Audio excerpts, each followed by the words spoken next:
coached apart. How long have you been coaching here at ESM? 22 years. What do you think is the biggest change in your great success in the last 5 or 6 years? Oh gosh, a number of things. I think that the biggest thing is consistency throughout the program with one, the coaching staff, two, the out-of-season program. One of the biggest things that I don't think people really realize is this ninth grade being in the high school. Forever we were 10 through 12, and we were always a year behind because we didn't have access to those ninth graders. So I think that is that's very significant that I don't think people realize. In the offseason, what were your expectations for this team? Well, right from the end of last season, the expectation for this team was very high. We returned 10 starters on offense. We knew the defense would be better, but I think that the key component to all of this was how good was the defense going to be, how much were they going to improve, because we needed that to happen in order to have the success that we're experiencing, and they've stepped up to that challenge. What kind of impact do you think the SU camp had with this team? Incredible impact. The SU camp was so significant in regard to us being able to evaluate our personnel, implement schemes, find out what kids could do against other schools at a much earlier time. Basically it was August double sessions in June, and it allowed us to launch into our summer program at a more advanced state, as well as when double sessions started in August, we were significantly ahead of where we've been in the past. With having only a few playable seniors last year, what is the biggest change coming into this season that's made the biggest difference with this basically the same set of starters? Yeah, well, I think it's just a year older. That level of maturity. The team chemistry is much more significant this year. There's having more seniors and more stronger personalities. The team is gelled together much more nicely than in the past year. I think no knock on last year's team, but having most of the significant key role players being underclassmen last year, it was a tough leadership situation last year. And to their credit, they were 6-3. That's not too bad when you're 6-3. We finished second in the league, and we were pretty dominated by underclassmen. So. Just having that team chemistry this year and that just built-in leadership has made a big difference. I know a big thing here is the weight room. What do you have to say about Coach Powell and what he does for this team? I think Coach Powell and Coach Eschbacher are second to none in regard to our strength and conditioning program. I'd like to, I'd be hard-pressed, I think, to find another school that has the commitment of the staff to put together and monitor and take such pride in, that off-season type of program that's made a significant difference in our, not just our football program, but all our athletics programs. It makes my job a heck of a lot easier when I got guys like that who understand what we're trying to accomplish here and put a program together to do that. So, we don't even... the kids just know that that's part of the program now. That's not part of our off-season program. It's a part of our continuous year-round program. When we go planning in the off-season to, in the winter, what are we going to do in our winter program? What are we going to do in our spring program? What are we going to do in the summer? Weightlifting isn't even a part of the conversation because it is just inherent in our program. So they've done a great job with that. It's an asset that, and in some cases, a luxury that other schools don't have. But it's paid huge dividends for us. All right. I know this is a team game, but it's hard to not look at the individuals on your team. What do you have to say about Tyler Johnson? He looks a lot more poised this year, and I believe he has no interceptions this season compared to last season when he struggled with that just a little bit. Mm-hmm. I think it's that's the underlying statistic on Tyler this year that I don't know that anyone realizes. He has 18 touchdown passes. He has no interceptions, and when you're not turning the ball over, good things are going to happen. He's a 3-year starter. We put a lot of pressure on him in regard to what the expectation is, and he puts a lot of pressure on himself and has high expectations for himself, and it's just the culmination of 3 years of hard work for him. He's your classic dual threat quarterback, which gives defenses a lot to worry about, and it allows our running game and our passing game just to open up that much more, because now defenses have to defend that third facet, which is the quarterback. Now, you guys have many big play weapons on your offense, where in prior years you guys had 1 or 2 weapons, where this year you guys have 3 or 4. Now, how big of a thing is the big play threat for you guys? How big of an impact is that for you guys? Well, it's pretty significant. Like you said, we've had big play threats in the past, but being thinking from a defensive game plan. What we do right now, we know going into game, we got to stop the quarterback, or we got to stop the tailback, or we just got to stop these 2 kids. Fortunately for us, we've been blessed this year that other teams can't do that to us, because we got legitimately 6 or 7 kids that can make the big play for us. So if one kid gets shut down, we just go to another facet of our offense. And it has been, like I say, we're blessed with that. And it's very different than what we've had in the past. We've had some great situations in the past, but none as diverse as this group. You were quoted in the Post-Standard saying this is your best defense in 20 years, and you said earlier that your biggest question was your defense coming into the season. Now, what changed in that aspect this year? Well, I just think, one, being a year older makes a big difference. We got most of those starters back also on defense, and again, all that, being first-year starters last year, defense is very difficult to learn. Because it is a lot of reaction, and so a lot of weaknesses based on inexperience were exposed last year. So we did anticipate that they would be better, but to the level that they're better right now, I think one of the key things is that we're a very fast defense, which is complementary to our offense. We're a fast team overall. We give up a lot of size. We play a fast scheme, and if you watch us, I think you'll see we regularly have a number of hats on the football, and anytime you've got 5, 6, 7, 8 kids on the football every single play, you don't have a choice but to be better, and that's where we've improved immensely. We've got a lot of guys attacking the football.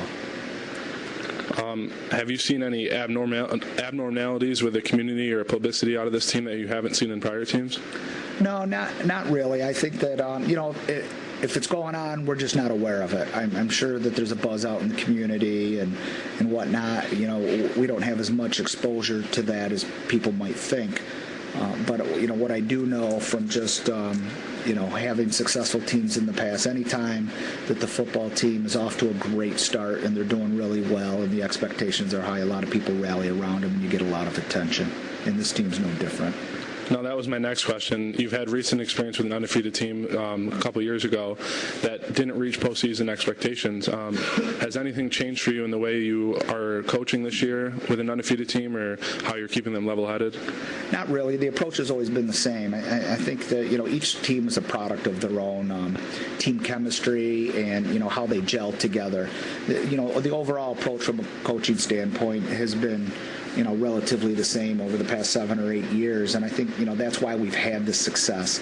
And just because one team doesn't meet maybe a preseason expectation or a midseason expectation doesn't mean that you change how you're going about doing business. There's a lot of things that contribute to the postseason success or lack thereof of any team, and a lot of it is out of your control. And reflecting back on that team, that was a pretty darn good team that we had lost to, and by the luck of the draw in other years, we might have been matched up a little bit differently, and the outcome could have been different. So we don't reflect on that too much. I think it's just where you are at that point in time with each group of kids, because each group is different.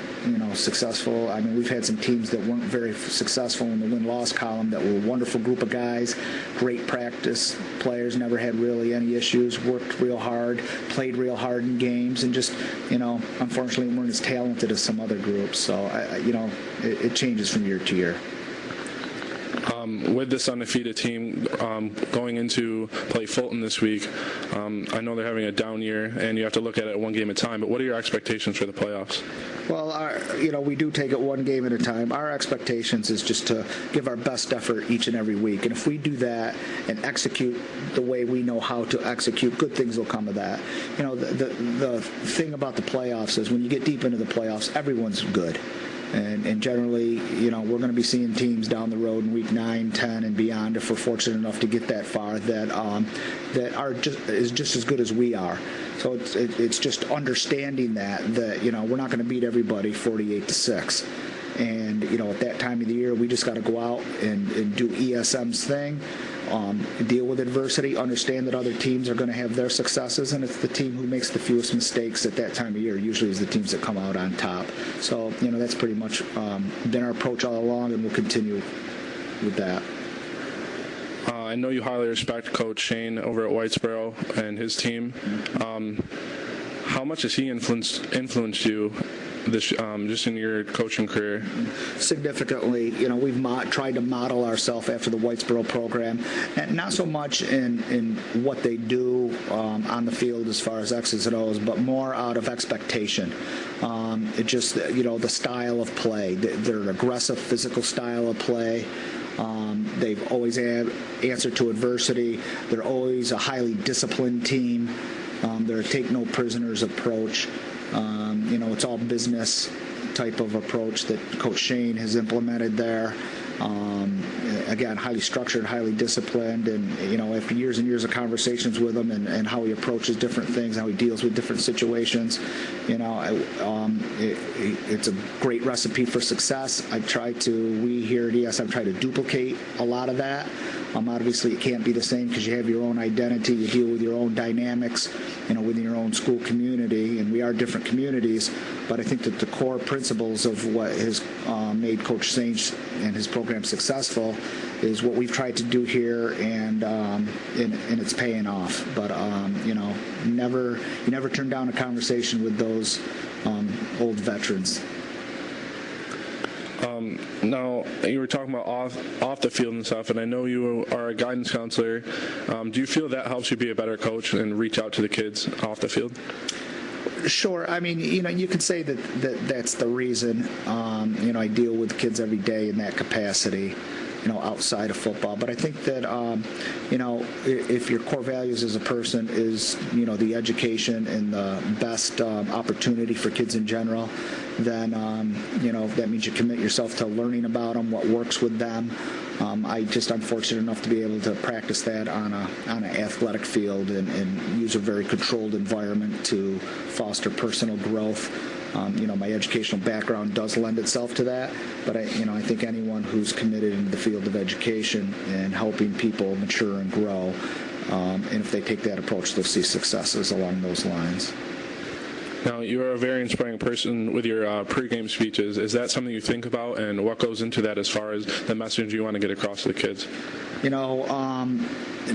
never prepare for a speech. I honestly don't know what I'm going to say when I get up in front of the kids from year to year and from week to week for that matter, even day to day when I got to address the team before practice or during practice. It just, believe it or not, it just comes to me.